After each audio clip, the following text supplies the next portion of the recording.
Hello everyone, welcome back to my Rajasthan vlogs. आज के इस व्लॉग में हम लोग देखने वाले हैं चित्तौड़गढ़। उदयपुर से चित्तौड़गढ़ हमारा होने वाला है ड्राइव और सुबह के खाने पीने के साथ में हम निकल जाएंगे चित्तौड़गढ़।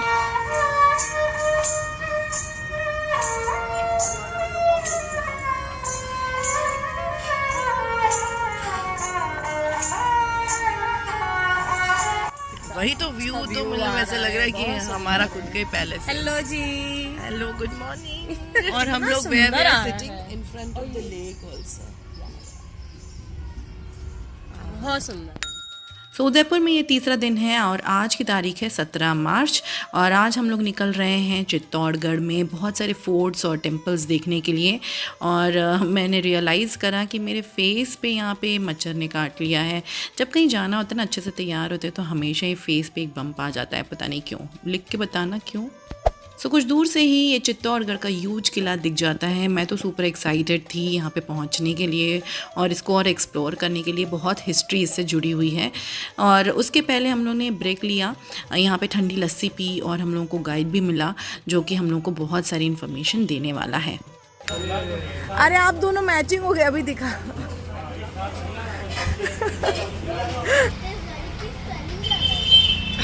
चित्तौड़गढ़ है वो।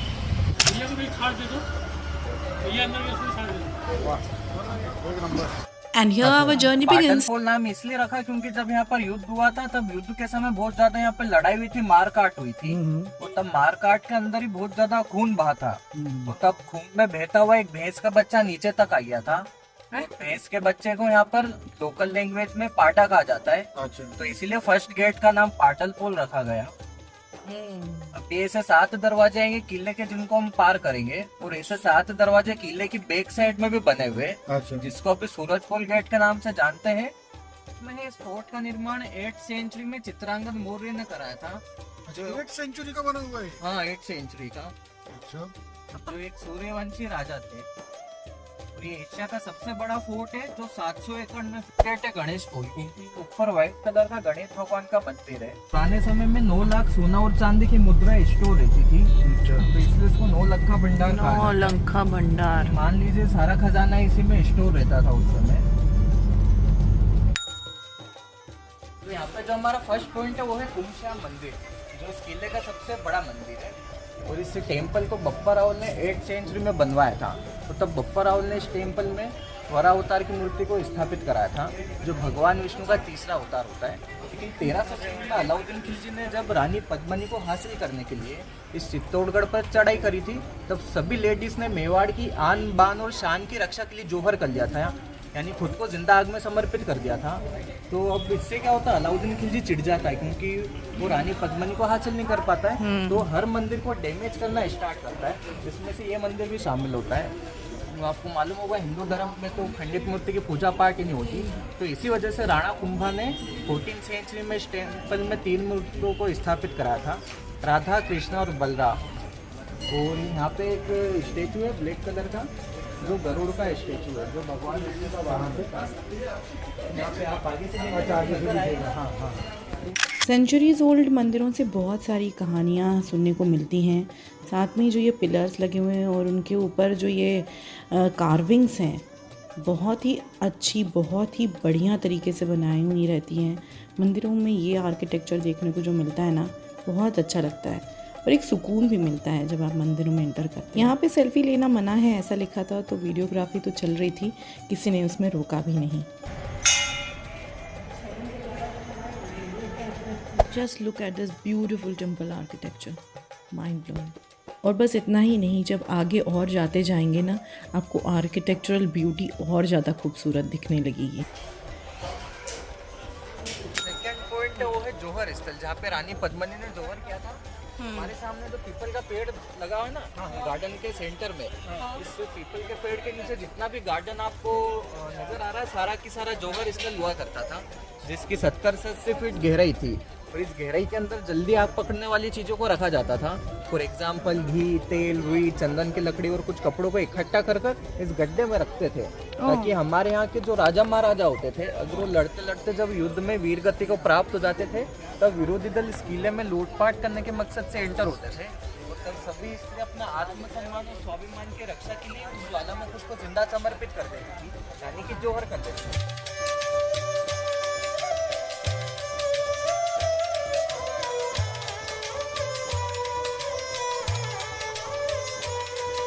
गुजरात का अहमद शाह और मालवा का महमूद खिलजी तब अपनी जीत की खुशी में इस टावर को बनवाया था। बनने में 10 उड़ाया था उसने, हाँ खिलजी को भी हराया था। हाँ किसने हराया था? राणा कुंभा ने। तो इस टावर को बनने में 10 साल का समय लगा था और उस समय 90 लाख का खर्चा भी आया था इसको बनने में। हाँ। नीले पाते बच्चे।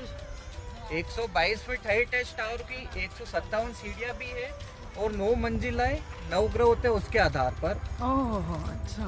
और भगवान शिव का डमरू होता है ना उसके शेप का, ये नीचे से चौड़ा है, फिर बीच में से सकड़ा है और फिर ऊपर से वापस से चौड़ा है। 1448 में इसका निर्माण कार्य शुरू हुआ था और 1458 में बनकर तैयार हो जाता है। इसको बनने में 10 साल का समय लगता है। मूर्तियाँ है देवी देवताओं की, देवी देवताओं की। हाँ हाँ, कोविड टाइम से बंद है ये। बाहर से ही बस देख लो। हाँ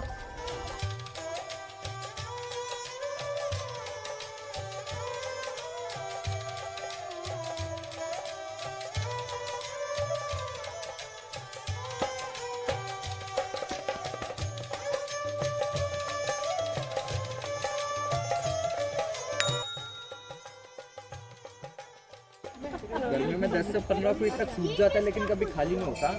तो गूगल पर चित्तौड़गढ़ डाल के सर्च करते तो सबसे पहले भी इसी तालाब का सामने आता है। तो यहाँ पे एक नेचुरल झरना गिरता है जहाँ पे शिवलिंग और देवी लक्ष्मी का यहाँ पे प्रतीक माना जाता है। तो यहाँ पे जाना बहुत ज़रूरी है ताकि आपकी जो पूरी की पूरी यात्रा है वो सफल हो सके, पूर्ण हो सके।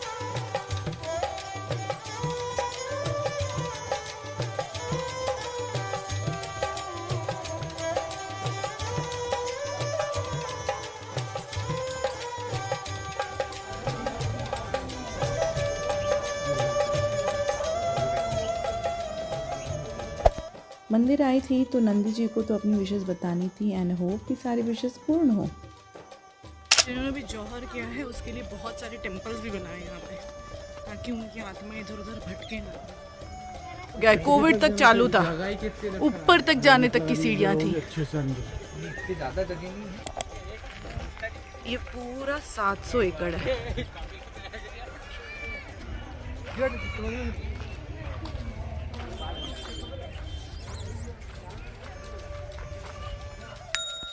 नेक्स्ट स्पॉट हम लोगों का रानी पद्मिनी पैलेस था। आप जब इसकी कहानी सुनेंगे ना तो आपका दिल भी दहल जाएगा और सोचेंगे आप कि जो आपने मूवी में देखा था रानी पद्मावती में वो कितना सच था और कितना झूठ। ये छटा देखो कितनी सुंदर दिख रही है। रानी पद्मिनी पैलेस और रानी पद्मिनी पैलेस 2 पार्टीशन में डिवाइड है। फर्स्ट ये गार्डन वाला है और सेकंड पार्टीशन है जल महल जो पानी के सेंटर में बना हुआ है। और यहाँ पे आप सामने की तरफ देखेंगे जो ये कमरे बने हुए ना, यहाँ पे घोड़ों को बांध कर रखा जाता था। इसके ऊपर जो ब्लू पेंट है ना ये उस 13th सेंचुरी के ये जो अभी तक टिका हुआ है। वाह। पहले 2 से 3 मंजिला महल हुआ करता था लेकिन खिलजी ने पूरा इसको डैमेज कर दिया है। और आपने पद्मावत मूवी देखी होगी तो जो उसमें स्टोरी बताई गई है वो सेम है लेकिन उसमें क्या 4 चीज़ें गलत बताई है।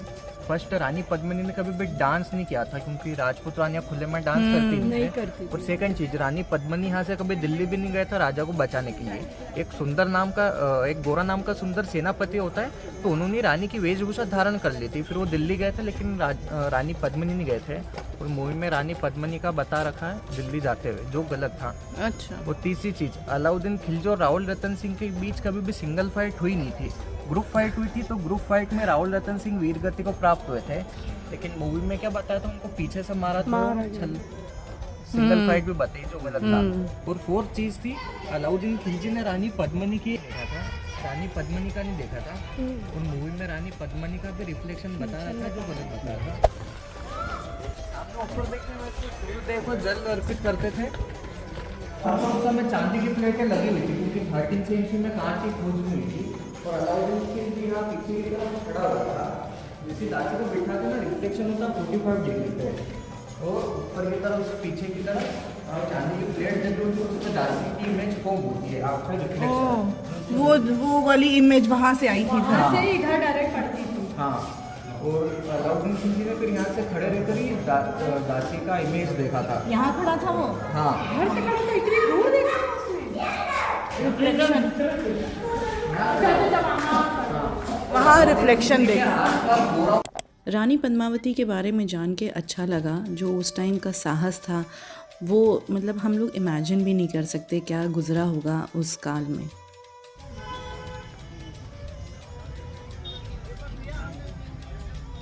चल हाथ पकड़ मेरा, एक तरफ का हाथ पकड़। चल, छूट जाती है लड़की है, हैं? गर्मी में हम लोग का हाल बेहाल था, इसलिए पास की टपरी पे से हम लोगों ने लिमका यानी कि क्या बोलते हैं बंटा सोडा पिया और भेलपुरी ऐसे चनाचूर गरम ये सब चीज़ें मंगवाई और खाई। पीना पड़ते से पी ले। उसी के लिए तो है वो, खागी तो पीने करे। क्या है? सेब पूरी है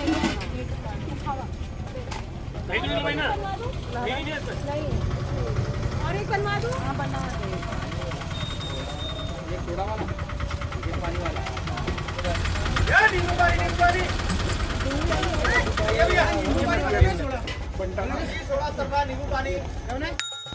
जो आप बड़ा सा यहाँ पे मैदान देख रहे हैं वो रणभूमि हुआ करती थी उस टाइम पे, और यहीं पे खिलजी और राजा रतन सिंह की जो प्रसिद्ध लड़ाई है वो हुई थी। अब सामने देखिए पहाड़ नजर आएगा, छोटा वाला लोकल लैंग्वेज में उसको कुंभकर्ण पहाड़ कहते हैं। उसमें लगता है कुंभकर्ण सो रहा है। आगे सर बीच में पेड़ और उसके दो पेड़, और उसके पीछे सारी की सारी अरावली हिल्स है, और left hand side Kota highway है, और right hand side Delhi highway का रास्ता निकलता है। दिल्ली हाईवे से अलाउद्दीन खिलजी आया था, तो बैटल फील्ड में रुका हुआ था उसकी 1 लाख सेना के साथ। और ये किले की तटबंधी दीवार है, पहले उनकी हाइट भी ऊँची थी, युद्ध की वजह से पूरी डैमेज हो गई है। जो मृग वन है वहाँ पर जड़ी बूटियाँ भी पाई जाती है। आप मेरे उंगली देखिए, इन दोनों में आपको फर्क नजर आएगा। ये एक्सीडेंट से टूट गई थी, दरअसल को उसका मुझे लाभ नहीं हो रहा था, मैंने जड़ी बूटियों का उपयोग किया था, तो उनके बाद भीमलत तालाब कहा जाता है। भीमलात तालाब, भीमलत, हाँ लात मारे तो तालाब बन गया। हाँ, पानी निकाला था। अरे कीर्ति स्तंभ। हाँ, कीर्ति स्तंभ में नेक्स्ट पॉइंट मंदिर बना हुआ है। ये दिगंबर जैन मंदिर। हाँ, ये जैन मंदिर है, दिगंबर अंदर है मूर्ति। मूर्ति है ना। चलो मैं तो देख के आऊँ, मैं तो दिगंबर जैन हो गई। इस पे बहुत सारे जैन कार्विंग्स बने हुए हैं, और ये स्तंभ बनाया था राणा कुंभा ने जब वो युद्ध के दौरान। और ये जगह है कि जैन मंदिर के सामने 7 स्टोरी बिल्डिंग है, बाद में जैन मंदिर को बनाया। अब आता है रतन सिंह सेकंड का पैलेस, तो उसकी भी क्या हिस्ट्री है जान ही लेते हैं। इस फोर्ट में घूमने लायक बहुत कुछ है। थकावट तो हो ही रही थी क्योंकि इतनी गर्मी हो रही थी, लेकिन जो इसकी हिस्ट्री है, जो कहानियाँ हैं इन सब चीज़ों से रिलेटेड, वो जानना बहुत ही अच्छा लग रहा था। सुन के अच्छा लगता है कि इस एरा के टाइम में राजाओं ने बहुत सारे टेम्पल्स बनवाए थे। हालांकि जो बाहर से मुग़ल आए थे उन्होंने बहुत सारे तोड़े भी।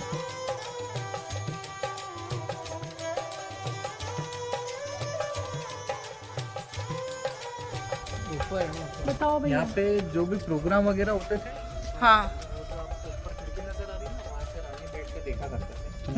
उस समय पर्दा प्रथा होती थी ना, तो इसलिए कन्या इन सुरंगों के थ्रू गोमुख तालाब में पूजा पाठ स्नान करने के लिए जाते थे। अब मैं तो अपनी खुद की रानी हूँ, तो इसलिए थोड़ा सा ट्वेल्व मैंने ज़रूर कर लिया एक रानियों के महल में। तो बस इतना ही नहीं, जब हम लोग और ऊपर गए ना, यहाँ पे देखो खूबसूरती देखो। लेक्स तो आपको बहुत सारे मिल जाएंगे, और यहाँ पे जो ऊपर उड़ते हुए कबूतर दिख रहे हैं ना स्लोमो में, कितना खूबसूरत दिख रहा है ना।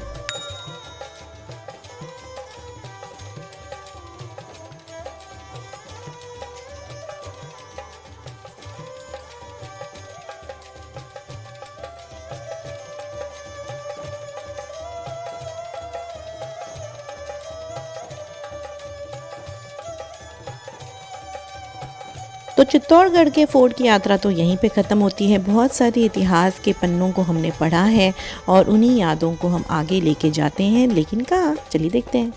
तो हम आ गए हैं आदिवासियों के हाथ से बनी हुई चीज़ों को देखने के लिए, स्पेशली फैब्रिक, और उसमें क्या क्या वैरायटी है चलिए देखते हैं। मैं आपको उसके बारे में बता देता हूँ। ये जो रज़ाई होता है, ये रज़ाई आपको एज ए जॉइंट पेन, जैसे किसी के बैक पेन होता है या किसी को नेक सर्वाइकल है, एज अ बेड शीट। किसी को नहीं पहने या आर्थराइटिस तो एज अ ब्लाइंड। इसको मिनिमम आपको 45 डेज यूज़ करना है। अगर आपको इम्प्रूवमेंट होता है तो कंटिन्यू करें, नहीं तो रिफंड कर दें। ये आपको 2000 रुपये का पड़ेगा। सो यहाँ की खासियत ये है कि यहाँ पे नेचुरल फाइबर, स्पेशली यहाँ पे मैंने देखे फ्रूट से बने हुए चीज़ें या बैम्बू, इस तरीके की चीज़ों को लेके यहाँ पे फाइबर बनाया है, जिससे यहाँ पे ब्लैंकेट्स और कुछ साड़ियाँ मिलती हैं। साड़ियों में से मैंने कुछ ली हैं, लेकिन यहाँ पे और वैरायटीज़ देखते हैं। सीताफल की साड़ी। हाँ गन्ने के फाइबर से बना हुआ गन ये चांद हमारे जैसे ऑर्गेनिक फाइबर की साड़ी है। ये साड़ियाँ कितने की है भैया? कितने की है? वो साड़ी 1000 रुपये की मैम, ये 1300 रुपये की। ये चंदन के छिलके है क्या? चंदन के पत्ते से बना है। ये शाम तुलसी। अच्छा ये काली वाली। ये कमल ककड़ी की है साड़ी। फाइबर से बनता है। ये बैम्बू, ये अच्छी है, ये अच्छी लग रही है। ये बैम्बू फाइबर की अच्छी है। कोकोनट फाइबर वाली ले लो। उनके जो ट्री होता है ना मैम, पेरू मतलब गुआवा है ना, अमरूद। इसको पेरू भी बोलते हैं। ही छान है। मुझे तो हर साड़ी पसंद आ रही थी, लेकिन मैंने 2 साड़ियाँ यहाँ पे सिलेक्ट करी हैं। कौन सी साड़ियाँ हैं वो आगे वाली वीडियोस में ज़रूर देखना। तो अब क्या, घूम लिए, शॉपिंग कर लिए, अब वापस टू उदयपुर। लेकिन अब भूख बहुत तेज़ लग रही थी और ये एकदम परफेक्ट स्पॉट था खाने के लिए। ये देख, ये टेढ़ा नहीं दिख रहा है ना? आपकी आंखें ऐसी होंगी। ये खड़ी है ऐसे ना, वो थोड़ा सा पिलर। अच्छा मैं टेढ़ी खड़ी हूँ। इसमें तू टेढ़ी है, देख इसकी वजह से ये टेढ़ा हो गया। मैं टेढ़ी हूँ। चलो आओ साथियों, अब खाने का लुत्फ़ उठाया जाए। ठंडी छाछ के साथ में ये अमेजिंग आलू गोभी की सब्ज़ी, दाल तड़का, यम्मी, बहुत बढ़िया खाना था। मज़ा आ गया, पेट भर के खाया और एनर्जी तो एनर्जी आनी ही थी।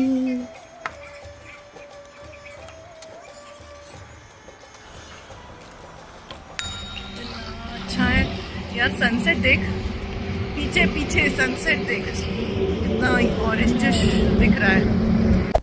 सो यहाँ से हमारा चित्तौड़गढ़ वाला व्लॉग ख़त्म होता है। अब आगे वाली वीडियोस में देखिएगा हमारा जोधपुर का रास्ता कैसे होता है। Till the next video comes, bye, take care. Channel को सब्सक्राइब करना बिल्कुल मत भूलना। तो आज का है लास्ट दिन हमारा उदयपुर में। saying bye to this beautiful room right now। हालांकि कल सुबह निकलना है हम लोग को। एक्सपेक्टेड टाइम है 10 o'clock और उसके बाद में हम लोग होटल छोड़ देंगे। Thinking to leave by 10 o'clock। Yes, उससे जल्दी अगर हो जाता है hopefully then that would be better. और अभी तो मस्त मैं आइसक्रीम खाया मैंने, इतना मस्त मज़ा आ गया, फ्रेशन अप हो गए। इसको सब समेटना है, पैकिंग करनी है ताकि सब चीज़ें अच्छे से असेंबल हो जाए कल की पैकिंग के लिए।